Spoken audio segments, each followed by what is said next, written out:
Hi అండి, welcome to గృహిణి TV. నేను శిరీష. ఈరోజు మనం చాలా టేస్టీగా ఉండే హెల్దీ అయిన ఒక స్వీట్ చూద్దామండి. అది గోధుమ రవ్వ హల్వా అండి. అది ఎలా చేయాలో చూద్దాము. ముందుగా స్టవ్ వెలిగించుకొని ఒక కడాయి పెట్టుకొని దానిలో 2 టేబుల్ స్పూన్ నెయ్యి వేసుకుందామండి. మనకి నెయ్యి కొంచెం వేడైన తర్వాత కొన్ని జీడిపప్పులు వేసుకుందాము. ఇలా వేసుకొని మనకి జీడిపప్పులు అనేది గోల్డ్ కలర్లోకి వచ్చే వరకు కొంచెం ఫ్రై చేసుకుందామండి. ఇలా కలుపుతూ ఉంటే అన్నీ ఒకేలాగా గోల్డ్ కలర్లో మంచిగా ఫ్రై అవుతాయండి. తర్వాత కొన్ని కిస్మిస్ వేసుకుందాము. ఇవి కూడా ఒకసారి కొంచెం కలుపుకున్న తర్వాత తీసి వేరే ప్లేట్లో తీసుకుందామండి. ఇప్పుడు నేను 1 కప్పు గోధుమ రవ్వ తీసుకుంటున్నానండి.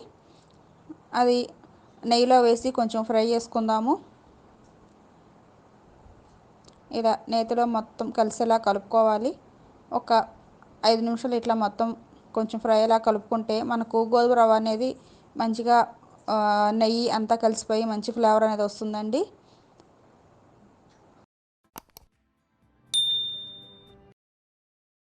ఇట్లా కొంచెం ఫ్రై అయిన తర్వాత దీన్ని పక్కన పెట్టుకుందాము. తర్వాత ఇంకో కడాయి పెట్టుకొని దానిలో ఒక 4 కప్పులు వాటర్ పోసుకుందామండి. మనకి 1 కప్పు గోధుమ రవ్వ తీసుకున్నప్పుడు 4 కప్పులు వాటర్ పోసుకుంటే మనకి గోధుమ రవ్వ అనేది కొంచెం గట్టిగా ఉంటుంది కాబట్టి కుక్ అవుటాకి 4 కప్పులు వాటర్ సరిపోతుందండి. ఈ వాటర్ బాగా మరిగిన తర్వాత మనం ముందుగా వేయించుకున్న గోధుమ రవ్వ కలుపుకుందామండి. ఇలా కొంచెం కొంచెం వేసుకొని కలుపుకుందాము.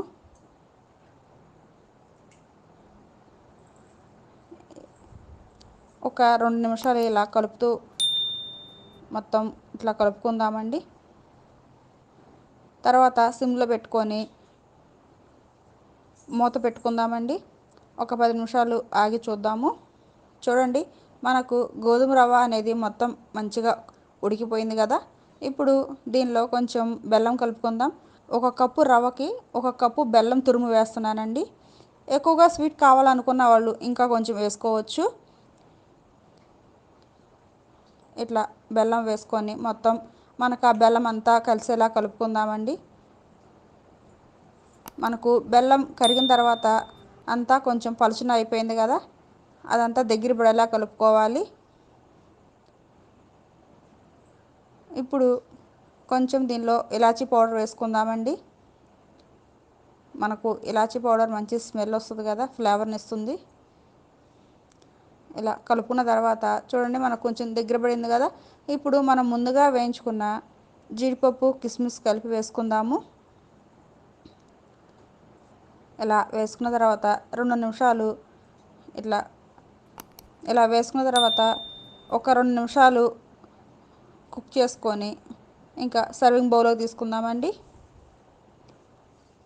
చూడండి, మనకు చాలా టేస్టీ అయిన హెల్దీ అయిన గోధుమ రవ్వ హల్వా రెడీ అయిపోయింది కదా. మీకు ఈ వీడియో నచ్చినట్లయితే లైక్ చేయండి, షేర్ చేయండి. Thank you.